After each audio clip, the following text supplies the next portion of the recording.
situação da campanha salarial do Correio e a relação dessa campanha com a situação política. Primeiro os dados, né? Eu acho que muita gente não está informado do que está acontecendo na campanha salarial. A campanha salarial ela foi cuidadosamente organizada pela direção da ICT e pelos sindicalistas do PT, do PCdoB e do PSTU para não conduzir a uma greve. Os motivos disso daí são óbvios. Tá? Nós estamos em ano de campanha eleitoral e, logicamente, que uma greve vai ser desfavorável à campanha eleitoral do PT.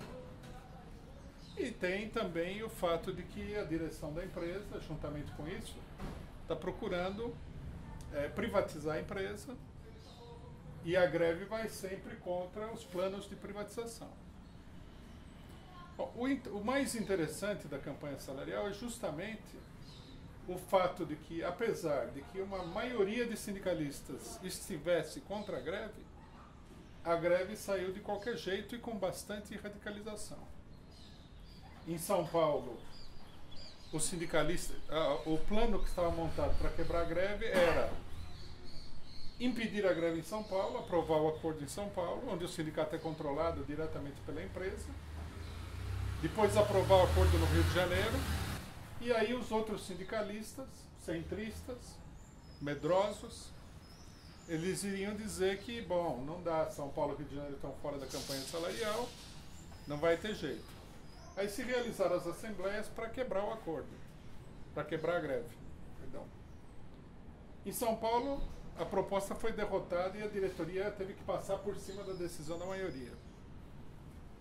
Foi pega de surpresa e teve que passar por cima da decisão da maioria. E a Assembleia terminou numa pancadaria total, com os trabalhadores querendo beber o sangue da diretoria do sindicato, que saiu correndo da Assembleia e tudo mais. No Rio de Janeiro, ouvindo essa notícia, a diretoria recuou e deixou que a greve fosse aprovada, na expectativa de que a greve iria dessangrar aí até morrer, tá? E não ia acontecer efetivamente. Só que, no primeiro dia de greve, nós tivemos aí um determinado número de trabalhadores em greve. No segundo dia de greve no Rio de Janeiro, que a greve não se exauriu, nós tivemos um número ainda maior de trabalhadores em greve. Em Brasília, a diretoria do sindicato ligada ao PT, que é uma das diretorias mais pelegas do Correio no país inteiro, também quebrou a greve contra a vontade dos trabalhadores, teve que sair escoltada pela polícia. Então vocês veem que esses acontecimentos, eles mostram o estado de espírito dos trabalhadores que está latente na situação política. Quer dizer, latente, ele não aparece muito na superfície, mas de fato ele está assim por debaixo da superfície. Quer dizer, nós podemos dizer aqui que há uma grande radicalização dos trabalhadores, tá? Há uma tendência muito clara, não apenas aos trabalhadores irem à luta para conquistar aquilo que eles perderam, né, e se opor a novas ofensivas contra os trabalhadores, mas também há uma tendência muito clara a ultrapassar as direções sindicais. Nós já havíamos analisado anteriormente, né, que apesar das direções sindicais terem ganho as eleições na maioria dos sindicatos dos Correios, elas estavam totalmente enfraquecidas, que a vitória eleitoral tinha sido produto de uma fraude contra os trabalhadores. Eles aproveitaram um momento de calmaria aí, né? Uma entre-safra entre um movimento e outro, ganharam as eleições em vários sindicatos importantes, em outros perderam também.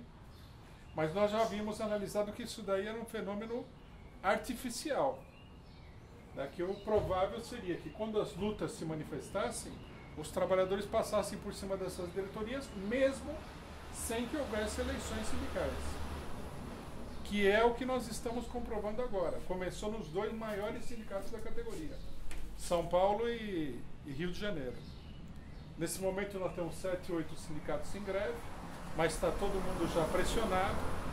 Vários sindicatos vão fazer assembleia na segunda, terça-feira, porque eles perceberam que a greve não vai parar e o que vai acontecer é que a base deles se eles não entrarem em greve, vai se revoltar contra eles. Tá certo? Então nós temos aqui um quadro muito ilustrativo do estado de espírito da classe trabalhadora no seu conjunto, no Brasil. Né? De como ela está se desenvolvendo, evoluindo, no sentido de não apenas de uma radicalização em geral, greves, etc. e tal, mas de uma maior politização, porque os trabalhadores dos Correios, evidentemente, com essa ação que eles fizeram na campanha salarial, eles estão demonstrando que eles estão entendendo, né, o jogo político e o quadro partidário que existe dentro da categoria. Eles derrotaram o PCdoB, derrotaram o PT, derrotaram o PSTU, quer dizer, derrotaram todas as alas da burocracia sindical e impulsionaram a luta para frente. É significativo que o movimento mais turbulento tenha acontecido em São Paulo, que é justamente o maior setor, é o setor que, quando as coisas estão efetivamente para dar um passo adiante, é o setor da categoria que se manifesta com maior clareza. Bom, isso com relação à greve do Correio, que nós temos que apoiar, temos que divulgar, temos que pedir a solidariedade ativa, né, a essa greve de todos os sindicatos. Temos que fazer campanha para generalizar a greve na categoria, porque esse fato é o que está se manifestando efetivamente. Né? Temos que fazer tudo isso. Eu queria apenas relacionar um pouco isso com a situação política. Na situação política nós vemos, nas eleições principalmente, que é que domina a situação política, um enorme enfraquecimento da direita. Né? A gente já tinha dito, né, que o PSDB entrou em colapso. Agora parece que as pesquisas dão uma recuperação para o PSDB, o que não muda nada o quadro. Né? E nós já havíamos dito que o fenômeno Marina Silva, que eles tinham sido obrigados a lançar a mão, era absolutamente artificial. Né? Inclusive a queda sistemática dela, a guinada que ela deu na conversa, né, nas palavras para a esquerda, falando de Bolsa Família, que ela é pobre, que ela passou fome, etc. e tal, mostra que a política direitista naufragou. Tá? O quadro, do ponto de vista da direita, é uma confusão total.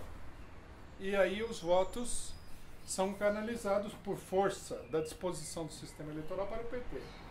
Bom, algumas pessoas podem achar contraditório que nos sindicatos, como foi apresentado, o PT afunda. E na eleição o PT sobe. Mas isso não é contraditório. Isso é perfeitamente lógico dentro da situação política. Porque nos sindicatos estão os setores de vanguarda da classe operária. São aqueles setores mais avançados, mais conscientes, mais organizados, mais acostumados com a luta.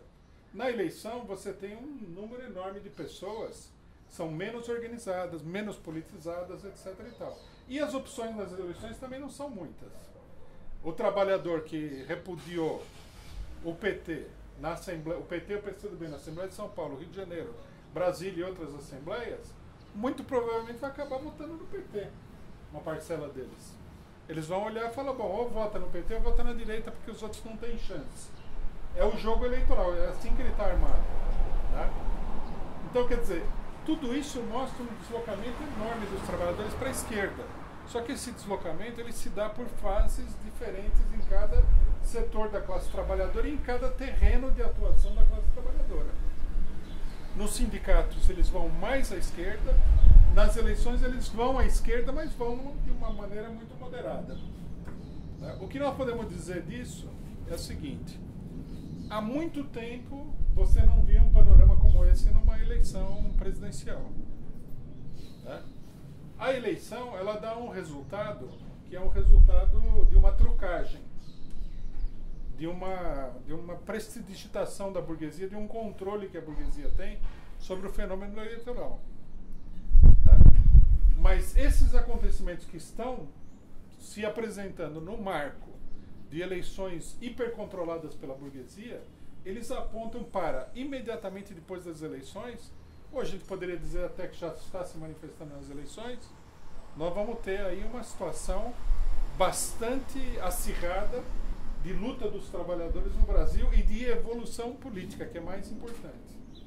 de evolução no sentido de construir um partido independente do PT, de libertar os sindicatos da burocracia sindical, de criar novas organizações. Tudo isso está se manifestando desde já no processo eleitoral e é muito importante, né? Dá para perceber aí que há muita gente que vota na esquerda. A esquerda está toda confusa, porque aparentemente seriam 4 candidatos da extrema esquerda, né? PCO, PSTU, PSOL e PCB. Então a opinião de um vasto setor de jovens e trabalhadores mais avançados se divide entre esses 4 partidos, porque a eleição é um terreno de confusão. Mas é evidente também que as pessoas que votam PSTU, PCB, PSOL votam com o pé atrás. É um voto, não é um cheque em branco. Eles votam com desconfiança. Eu também acho que é relativamente seguro prever que essa esquerda centrista pequeno-burguesa, ela também vai entrar em crise após as eleições. Qualquer que seja o resultado. Nós também temos indício disso quando a gente vê que o Randolph, né, Randolph Rodrigues, que era o candidato do PSOL a presidente, agora está apoiando a Marina Silva, fez um deslocamento extraordinário para a direita. Outros candidatos estão aliados com o PSDB em outros lugares. Quer dizer, o partido ele está num redemoinho, né? E esse redemoinho ele vai ficar mais intenso porque muita gente que vai votar no PSOL acreditando, por falta de informação, de conhecimento, etc. e tal, que o PSOL é realmente uma representação da esquerda, imediatamente vai se chocar com a política da direção do PSOL. Mesma coisa o PCB, né? Você vê que o PCB ele tem uma certa audiência nessa eleição, mas é uma audiência de pessoas que não sabem o que é o PCB. O PCB é um partido de trajetória muito conservadora, né? Muito mais do que o PT, por exemplo. É que ele se reduziu a um partidinho pequeno, então ele tem uma aparência esquerdista, porque ele não se compromete com nada. Mas essa aparência ela não é real. O PCB é um partido bastante conservador, mais que o PSOL, mais que o PT, inclusive, historicamente falando, né? PSTU nem falar. Vocês veem que na greve dos Correios, um dos setores que se choca abertamente com a categoria é justamente o PSTU. Então, acho que é importante relacionar a greve do Correio, que é um setor bem avançado da classe trabalhadora, com o panorama de conjunto das eleições para mostrar o que está acontecendo. Só mais um comentário. Essa semana, um PM aí matou um camelô na Lapa. Tem um vídeo dessa situação. Eu tenho a impressão de que isso é aquela faísca que tende a tocar fogo na situação, porque a coisa é muito escandalosa. Tá? Acho que isso daí vai acentuar de uma maneira muito grande à medida que a coisa vai se espalhando, principalmente o vídeo, vai se espalhando aí, o pessoal veja, a coisa vai se acentuar em termos da desagregação ainda maior do regime político no país.